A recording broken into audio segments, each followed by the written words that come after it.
Hello बच्चों, कैसे हैं आप लोग। जैसे कि हम लोग बात कर रहे हैं पादपों में श्वसन के बारे में। तो श्वसन में हम लोगों ने देखा कि श्वसन है वो प्रोकैरियोटिक और यूकैरियोटिक दोनों कोशिकाओं में पाया जाता है। जहाँ तक हम लोग पादप के बारे में बात कर रहे हैं तो पादप है वो यूकैरियोटिक कोशिका होती है, जिसके अंदर हम लोगों ने देखा कि कोशिका द्रव्य और माइटोकॉन्ड्रिया दोनों में ही श्वसन वाले एंजाइम है वो पाए जाते हैं। तो आज हम लोग डिस्कस करने वाले हैं यहाँ माइटोकॉन्ड्रिया के बारे में। माइटोकॉन्ड्रिया आप लोगों ने नाम है वो कोशिका विज्ञान में पढ़ रखा है। माइटोकॉन्ड्रिया को ही सूत्र कणिका कहा जाता है। माइटो का मीन्स होता है सूत्र, कॉन्ड्रिया का मतलब होता है कण।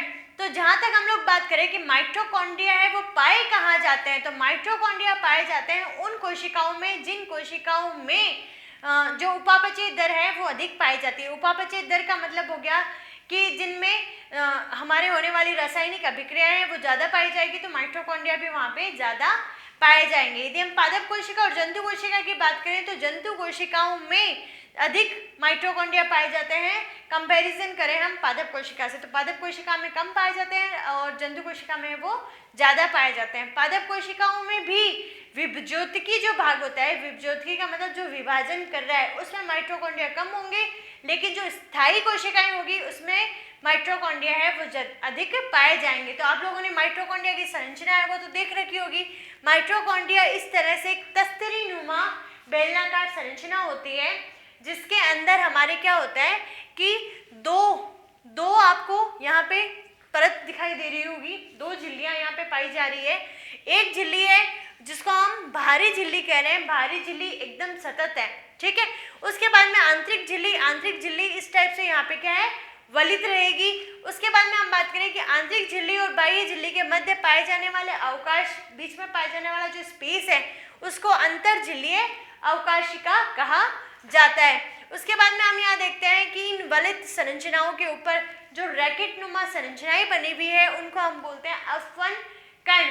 तो एटीपी का फॉर्मेशन है वो यहाँ पे अफ1 कण में ही पाया जाता है। जैसे कि मैंने आपको यहाँ पे बताया कि पादप कोशिकाओं में जंतु कोशिकाओं से कम माइटोकॉन्ड्रियाज पाए जाते हैं, क्योंकि हम लोग देखते हैं कि हमारे शरीर में एटीपी का संश्लेषण करने के लिए सिर्फ और सिर्फ क्या है, माइटोकॉन्ड्रिया ही है।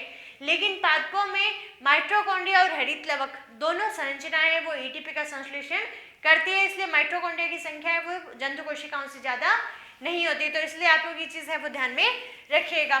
उसके अलावा यहाँ पे जो अंदर भरा हुआ मटेरियल रहेगा, इस मटेरियल को मैट्रिक्स कहा जाएगा। मैट्रिक्स को ही क्या कहते हैं, आधात्री कहा जाता है। और इसके अंदर अपना खुद का डीएनए होता है, खुद का ही राइबोसोम होता है, इसलिए इसको कोशिका के भीतर कोशिका के नाम से भी जाना जाता है, इसको भी और हरित लवक को, क्योंकि दोनों ही अपना खुद का डीएनए और खुद का राइबोसोम है वो लिए हुए हैं।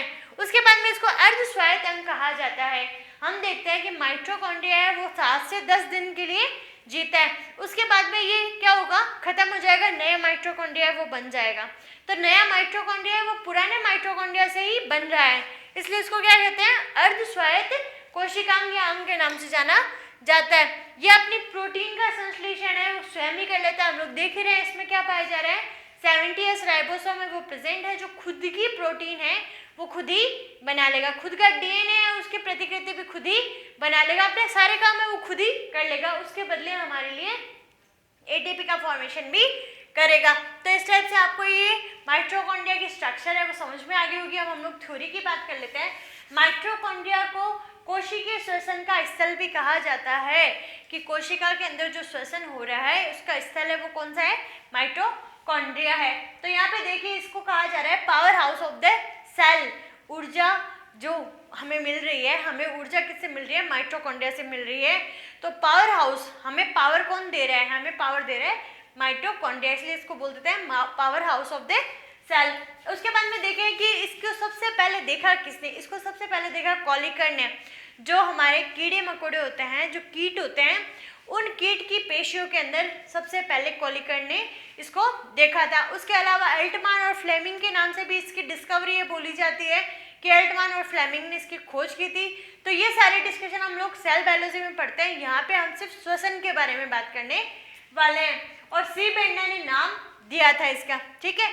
जब कॉलिकर ने देखा उस टाइम इसका नाम सार्कोसोम था, लेकिन हम लोग ने जब सी बेंडा ने इसको नाम दिया माइटोकॉन्ड्रिया, उसके बाद में माइटोकॉन्ड्रिया या सूत्रकणिका के नाम से ही जाना जाता है। अब हम लोग बात कर रहे हैं पादपों में, तो सबसे पहले पादप कोशिका में देखा जाने वाला माइटोकॉन्ड्रिया था वो कौन सा था? निम्फिया पादप की कोशिका में, ठीक है। उसके अलावा हम लोग बात करें कि सबसे ज्यादा माइटोकॉन्ड्रिया वो कहाँ पाए जाते हैं, तो वो पाए जाते हैं पक्षियों की उड़न पेशियों में, क्योंकि उड़ने के लिए उनको सबसे ज्यादा क्या चाहिए? एनर्जी की रिक्वायरमेंट रहती है, तो उड़न पेशियों में सबसे ज्यादा पाए जाते हैं। उसी के साथ में हम लोग हमारे शरीर की बात करें तो हमारे शरीर में यकृत कोशिकाओं में सबसे ज्यादा माइटोकॉन्ड्रिया है वो प्रेजेंट होते हैं। उसके बाद हम बात करें कि ये सर्वाधिक सक्रिय कोशिकाएं है, इसका जीवन चक्र है वो 5 से 10 दिन बोला जाता है, ये बात हम आपसे डिस्कस कर चुके हैं। उसके अलावा जेनस ग्रीन ब्री है, उसके द्वारा इसको अभिरंजित किया जाता है। हम सारे के सारे कोशिकांगों के बारे में बात करें तो हम और कोशिकांग है वो बिना किसी अभिरंजन के भी देख सकते हैं, लेकिन जो माइटोकॉन्ड्रिया है उसको अभिरंजित करने की आवश्यकता होती है। उसके बाद में हम लोगों ने डिस्कस किया कि जंतु कोशिकाओं में पादप कोशिकाओं की तुलना में ज्यादा माइटोकॉन्ड्रियाज है वो पाए जा रहे हैं, तो ये चीज भी आप लोग नोट कर सकते हैं। ये सारी बातें आप लोगों ने 11th में पढ़ी भी है, ये सिर्फ एक रिवीजन का माध्यम है कि आप लोग ये समझ जाएं, जिससे आगे आप जो क्रैब साइकिल पढ़े और इलेक्ट्रॉन ट्रांसपोर्ट सिस्टम पढ़े उसमें आपको इजी रहे, ठीक है। दोहरी झिल्ली उपस्थित होती है और दोनों की दोनों झिल्लियां हैं वो लिपोप्रोटीन की बनी हुई है। बाहरी झिल्ली वो चिकनी, छिद्रित और पोरीन प्रोटीन युक्त होती है। यहाँ पे देखिए जो बाहरी झिल्ली पाई जा रही है ये छिद्रित रहेगी, पारगम्य रहेगी, ठीक है। लेकिन हम आंतरिक की बात करेंगे, ये वलित संरचना और कम पारगम्य है, और इसके वलित संरचना होने का रीजन है कि ये जो सतही क्षेत्रफल है उसको बढ़ाने का काम कर रही है। एक तो हम किसी चीज को इस टाइप से बेंड करते हुए इतनी सी दूर में देखते हैं, ठीक है।